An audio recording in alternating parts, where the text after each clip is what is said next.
How do we begin to ignite the light bulbs in our learning and our mindset? So many of us feel this way, pixelated, confused, unsure about ourselves.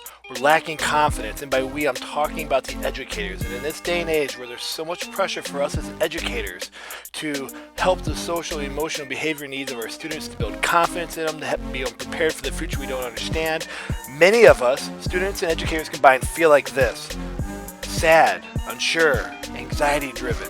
And how do we begin to change the landscape? Begin to look at ourselves in the mirror through a different lens, look at it through a different perspective where all of a sudden we feel good and we're optimistic and we're confident and we believe that we can do this work. And this is how we need to perceive ourselves.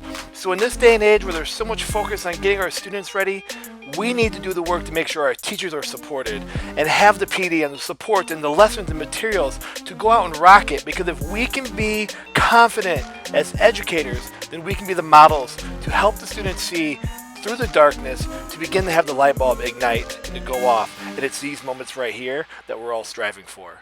Guys, it all starts with confidence and mindset, and it all starts with you. Let's go make it happen together.